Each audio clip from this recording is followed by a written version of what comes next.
France-Afrique, la guerre est déclarée. Emmanuel Macron qui monte au créneau. Coup d'État au Niger par des militaires. Oui, pas par n'importe qui, par des militaires. Emmanuel Macron vient d'annoncer que s'il fallait faire une intervention armée, il la ferait pour reprendre le pouvoir indirectement. Attends, tu veux faire une intervention par des militaires pour attaquer des militaires, toi? D'accord. De gros intérêts là-dedans. Des gens me diront, Olive, ça nous regarde pas, ce qui se passe en Afrique, c'est pas notre problème. Si, c'est notre problème. C'est notre problème. Parce qu'il y a beaucoup d'intérêts, en fait, à travers tout ça, et on va encore en manger les conséquences, nous. C'est pas la faute des Africains, hein. Parce que les Africains, on va se dire la vérité, les amis. On arrête de se mentir. Des années et des années qu'on les dépouille. Pas nous, mais nos dirigeants. Nos dirigeants dépouillent l'Afrique depuis des années et des années. Bonsoir à tous, les amis. Désolé, je vous ai pas dit bonsoir. Merci pour tous les gens qui partagent ce live, puisqu'ils essayent de bloquer les choses comme d'habitude. Il faut pas parler des sujets qui fâchent. Vous savez, c'est quand même bizarre que le pays qui a le plus de ressources naturelles soit un des pays les plus pauvres. Enfin, ça choque personne. Un des pays qui a les plus de ressources naturelles est un des pays les plus pauvres. Parce que la France, mais pas que la France, les dirigeants français et d'autres dirigeants les dépouillent. Les dépouillent. Et on n'a jamais fait ce qu'il fallait pour qu'ils puissent évoluer correctement. Quand j'entends, on peut parler aussi d'immigration. Quand j'entends dire, ah ouais, mais tous les Africains, ils arrivent chez nous. Bah, c'est un petit peu normal, en fait. C'est pas de leur faute à eux. On a repris tout ce qu'ils avaient, et en fait, on fait rien pour qu'ils puissent se développer, ces gens-là. Voilà où on en est aujourd'hui. Pourquoi Emmanuel Macron se gratte la tête? On va pas parler du gaz, on va pas parler du pétrole. Pourtant, on en prend beaucoup à l'Afrique. Mais on va parler de l'uranium. L'uranium. Aujourd'hui, à peu près entre 35 et 40% d'uranium qui fait tourner nos centrales nucléaires chez nous, bah, sont pris à l'Afrique. Sont pris en Afrique. Voilà pourquoi Macron monte au créneau. Il flippe. Il flippe complet. Je vous le dis sincèrement, il flippe complet. Vous savez pourquoi tous ces pays-là sont en train de monter au créneau contre l'Afrique? Ils ont tous très très peur. Ils ont mis les pieds dans le plat à travers une guerre. Vous allez me dire, ça n'a rien à voir. Mais si, tout ça, ça a à voir avec l'Ukraine et la Russie. À cause de tout ça, on a pris d'énormes sanctions. Énormes, énormes. C'est incroyable.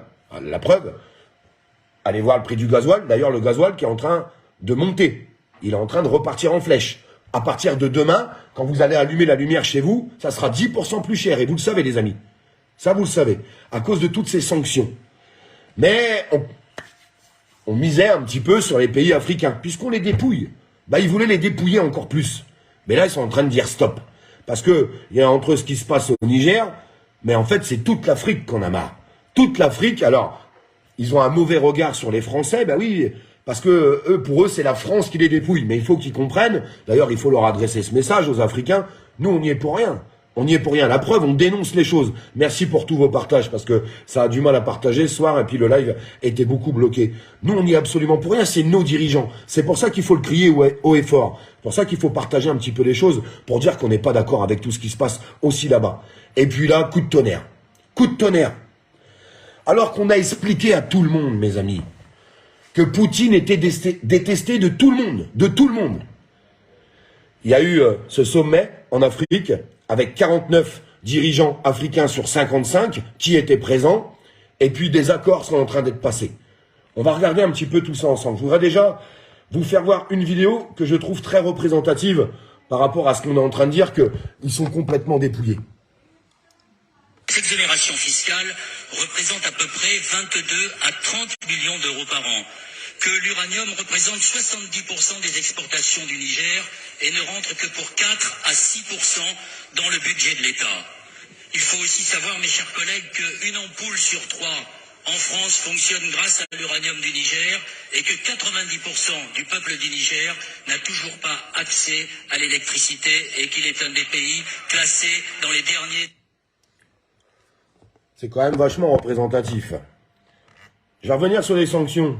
À travers tout ce qui s'est passé, à force de taper sur la gueule de Poutine, qu'on le veuille ou non.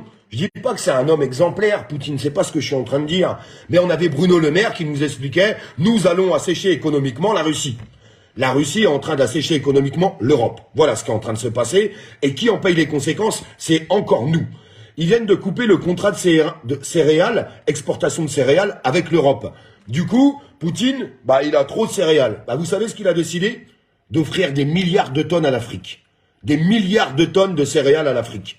Voilà en fait les sanctions à quoi ils servent. Poutine en a strictement rien à foutre des sanctions qui sont données. Poutine, l'économie de la Russie ne s'est jamais aussi bien portée pendant que nous, on est en train de s'écrouler à cause de nos dirigeants. C'est pour ça que je répète haut et fort qu'il faut clamer stop à toutes ces sanctions et puis tout ce qu'ils sont en train de faire indirectement aux aides apportées à l'Ukraine. Attention, c'est pas des aides pour la paix qu'ils apportent à l'Ukraine, c'est des aides pour la guerre.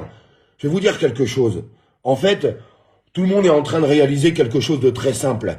Poutine, il marche pas dans le petit jeu qu'ils voulaient avec leur nouvel ordre mondial. La vérité, elle est là. Et c'est pas complotiste de dire ça, mes amis. Il était contre cette nouvel ordre mondial. Il marchait pas là-dedans. Donc l'Europe et les États-Unis ont décidé, ils auraient tellement aimé pouvoir affaiblir la Russie. Eh bien, ça ne marche absolument pas. Vous savez ce qu'il est en train de faire, Poutine? Il est en train de rassembler des pays, plein de pays avec la Russie, et ils vont être bien plus forts que l'Europe.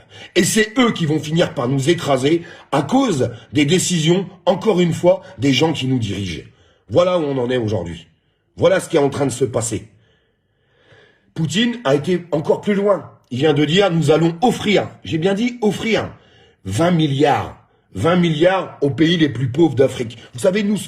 Enfin, quand je dis nous, c'est pas nous, mais c'est quand même la France, qu'on le veuille ou non. C'est indirectement de notre faute, parce que si ce mec-là, il est encore sur son trône, c'est encore un petit peu à cause de nous. Il faut savoir accepter les choses. Eh bien, nous, on n'offre rien à l'Afrique. On les dépouille. Quand on leur prend 100 € à l'Afrique, que ça soit en pétrole, en gaz, en uranium, ils leur retournent 4 à 5%. On les dépouille. On les dépouille, ces gens-là. Voilà ce qui se passe au quotidien. Je voudrais vous faire écouter une dernière chose. C'est un petit peu plus long, mais c'est intéressant que tout le monde puisse entendre et je vais vous dire pourquoi. Parce que ça tournera pas en boucle sur nos chaînes d'infos, malheureusement. Vous savez très bien comment que ça se passe. La propagande, elle est partout, dans tous les pays, et elle est aussi chez nous, cette propagande. Eh bien, cette propagande, il y a des vidéos qui vous font pas voir. Eh bien, regardez ce qui s'est passé au sommet en Afrique et avec le nouveau dirigeant du Niger. Parce que, sincèrement, je pense qu'il n'y a pas beaucoup de monde qui l'ont entendu et je compte sur vous pour appuyer sur ce petit bouton partage pour que ça puisse se répandre un petit peu et au moins, juste au moins, que les gens puissent entendre ce qui est en train de se passer. Puisque aujourd'hui, je vais vous dire sincèrement, tout l'équilibre mondial est complètement déstabilisé. Ils pensaient qu'ils étaient forts, ces gens-là. Ils pensaient qu'ils allaient écraser tout le monde, nos dirigeants à nous, les dirigeants de l'Europe et aussi les dirigeants des États-Unis. Et en fait, ça se passe pas comme ils voulaient. Mais ça se passe vraiment pas comme ils voulaient. Mais attention, mes amis, il faut se mettre en garde tous. On va payer les pots cassés, hein. On va payer les conséquences. Et ça va nous coûter très très cher. Très très cher. Donc, au bout d'un moment, qu'on le veuille ou non, il va falloir qu'on dise quelque chose pour que ça puisse s'arrêter. Parce que sinon, on va finir par crever la dalle à cause de nos dirigeants. Vous inquiétez pas, eux, ils seront toujours dans leur château doré, ils auront toujours de la bouffe à foison, et tout ira bien pour eux. C'est nous qui allons payer les pots cassés de tout ça. Mais, à travers la propagande qu'ils sont en train de faire, ils vous diront que c'est à cause de M. Poutine, que c'est à cause de certains dirigeants en Afrique. Non, c'est à cause de nos dirigeants à nous. Voilà pourquoi on en est là. Voilà pourquoi ça se passe comme ça. Je voudrais qu'on regarde cette petite vidéo et qu'on puisse la partager partout. Ça dure 2-3 minutes. Prenez le temps de ces 2-3 minutes. Puis pendant que cette vidéo est en train d'être diffusée, je vous demande de la partager un maximum. Merci beaucoup.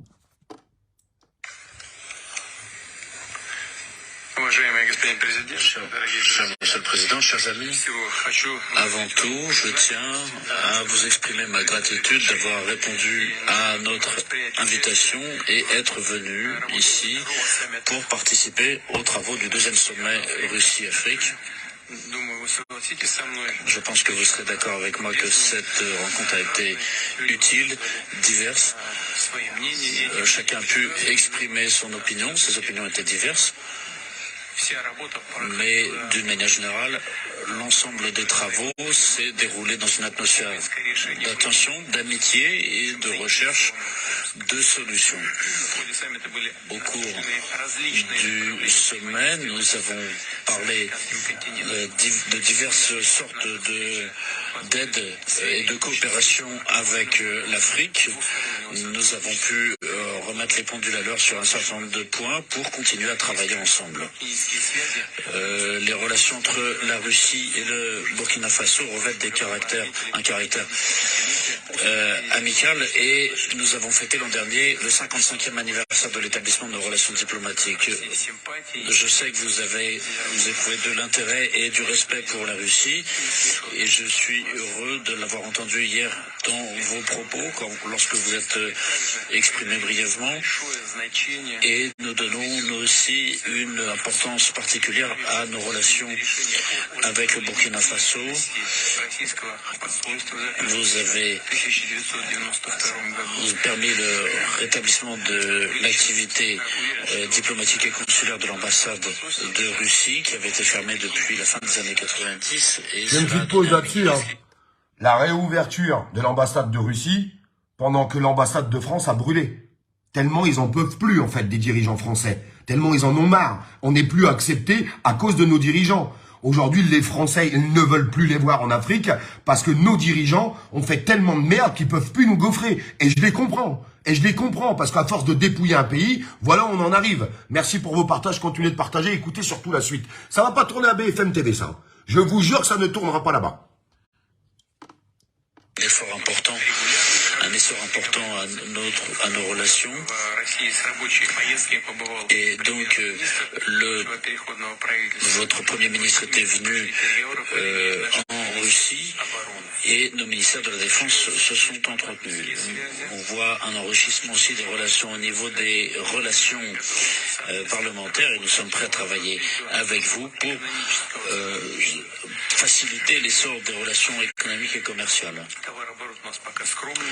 Notre volume d'échange est encore très modeste, même dans la part des échanges avec l'Afrique, mais en tout cas nous savons dans quelle direction il faut travailler et comment. Donc des accords vont être signés en matière de sport, d'aviation civile, d'enseignement et de formation du personnel. Et nous allons continuer à travailler avec vous pour la formation de spécialistes dans le domaine civil dans notre pays. Et en 2023 et 2024, il y aura 10 bourses accordées à des étudiants de votre pays.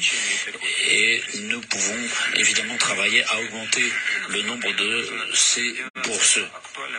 Nous travaillons sur l'harmonisation de nos positions à l'international et notamment sur les plateformes de l'ONU et d'autres organisations internationales. Et notamment, nous allons apporter une aide humanitaire au sein du FAO et à hauteur de 10 millions de dollars. Et 2 millions iront justement au Burkina Faso. Cher Monsieur le Président, chers amis, nous sommes très heureux de vous accueillir ici en Russie et heureux de cette rencontre d'aujourd'hui. Je vous remercie. Ça paraît bien clair, on voit bien comment c'est en train de se passer. Je ne mettrai pas la suite de la vidéo parce qu'elle est bien plus longue. Il y a beaucoup d'Africains qui sont sur le live. Eh bien, je vous salue.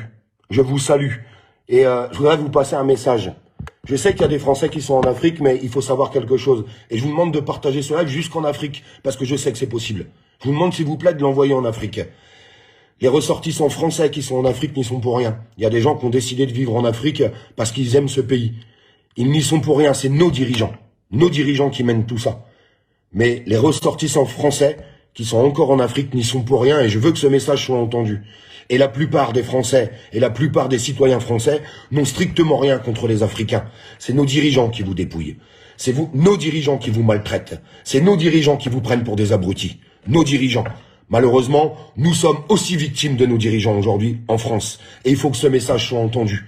Parce qu'aujourd'hui, nos dirigeants nous ont fâchés avec la Russie, sont en train de nous fâcher avec l'Afrique, et sont en train de nous fâcher avec bien d'autres pays, alors que nous, on n'a strictement rien demandé. Nous, citoyens français, on veut juste travailler, être payés correctement du fruit de notre travail et vivre dignement dans notre pays. On en a ras-le-bol aussi de nos dirigeants.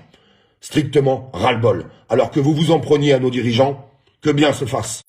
Mais je peux vous jurer que les citoyens français et les ressortissants qui sont en Afrique français n'y sont strictement pour rien. Et j'espère que ce message sera entendu là-bas. Parce que, avec la puissance des réseaux sociaux, c'est d'ailleurs pour ça qu'ils veulent les censurer. Si ce message arrive en Afrique, il faut que vous sachiez qu'ils ont décidé de censurer les réseaux sociaux grandement à partir du mois d'août en France. Bah oui, parce qu'on arrive à passer des messages. Et les gens sont vraiment en train de se réveiller. Il y a vraiment un éveil dans ce pays, c'est incroyable, ça avance vitesse grand V. Leur petit plan, il ne fonctionne pas. Il y a plein de gens qui sont en train de comprendre ce qui se passe et sincèrement, je m'en réjouis. Et je vous invite encore une fois à vous abonner à la page en masse. Abonnez-vous en masse. Plus on sera, plus on arrivera à dialoguer ensemble, à passer des informations et on arrivera à se regrouper. Tout ce qu'ils veulent pas. Eux, tout ce qu'ils veulent, c'est qu'on soit isolés, qu'on puisse regarder la propagande à la télévision, BFM, les chaînes d'infos qui sont contrôlées, on sait très bien par qui.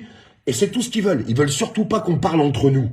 Eh bien, je suis vraiment ravi qu'on puisse se rassembler à travers la page et qu'on arrive à passer des informations et qu'on arrive à dialoguer ensemble. Et je le répète, même dans les commentaires, tout ce que j'ai oublié, n'hésitez pas à le dire, parce que ça sert à ça.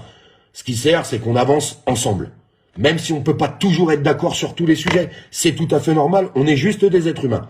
Mais on peut au moins essayer d'avancer ensemble et d'essayer de balancer des informations. Il y a plein d'informations que je passe parce qu'on me les envoie.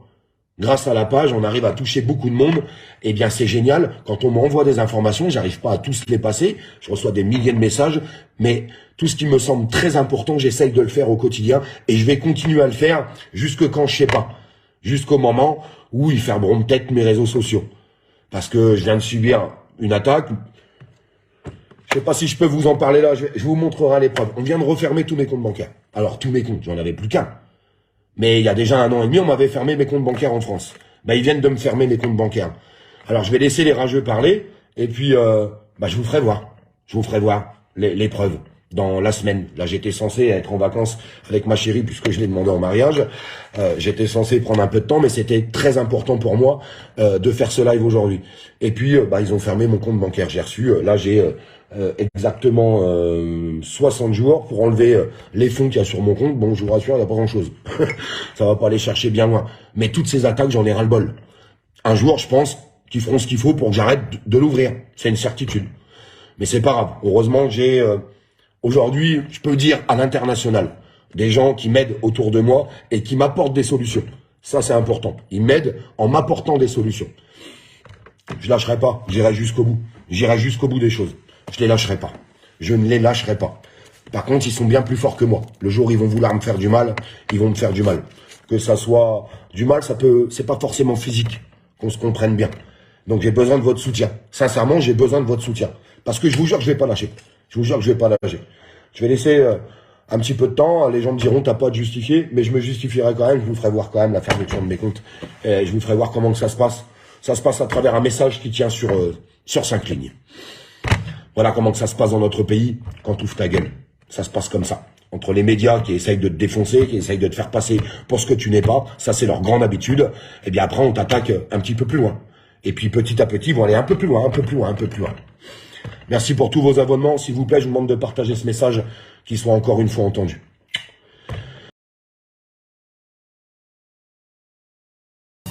Afrique Média, le monde, c'est nous.